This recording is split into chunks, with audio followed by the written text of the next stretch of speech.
ಸಾಹಿತ್ಯ ಲೋಕಕ್ಕೆ ಹೊಸ ಬೆಳಕು ನೀಡುವ ಮೂಲಕ ಕೃತಿಯನ್ನ ಬಿಡುಗಡೆ ಮಾಡೋಣ.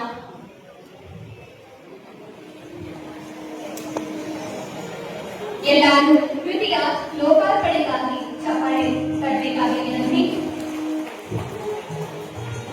ಇದು ಡಿ ಶಬ್ರಿನಾ ಅವರ 2ನೇ ಪುಸ್ತಕವಾಗಿರುತ್ತೆ. ಅವರು ಸಾಹಿತ್ಯ ಲೋಕಕ್ಕೆ ಸದಾ ತಮ್ಮ ಕೊಡುಗೆಗಳನ್ನ ನೀಡ್ತಾ ಇದ್ದಾರೆ. ಅವರು ನಮ್ಮ ಭಾಗದವರು ಅನ್ನೋದೇ ನಮ್ಮೆಲ್ಲರ ಹೆಮ್ಮೆ. ಅವರ ಸಾಹಿತ್ಯದ ಕೃಷಿ ಹೀಗೆ ಸಾಗ್ತಾ ಇರಲಿ ಅಂತ ಹಾರೈಸೋಣ, ಹಾಗೆ ಆಶಿಸೋಣ. ನಮ್ಮ ತಾಲೂಕಿನ ಹೆಮ್ಮೆಯ ಸಾಹಿತ್ಯಾಸಕ್ತಿ ಹೊಂದಿರತಕ್ಕಂತಹ ಶಿಕ್ಷಕಿ ಶ್ರೀಮತಿ ಶಬ್ರಿನಾ ಮೇಡಮ್ ಅವರು ಇಂದಿನ ವಿಶೇಷ ಹೂಮಾಲೆಗೆ ನೂರು ಎನ್ನುವಂತಹ ಒಂದು ಕೃತಿಯನ್ನ ಬಿಡುಗಡೆ ಮಾಡ್ತಾ ಇದ್ದಾರೆ. ಕೃತಿಯನ್ನು ಬಿಡುಗಡೆ ಮಾಡಿರತಕ್ಕಂತಹ ನಮ್ಮ ತಾಲೂಕಿನ ಜನಪ್ರಿಯ ಶಾಸಕರು ಹಾಗೂ ಬೇರೆ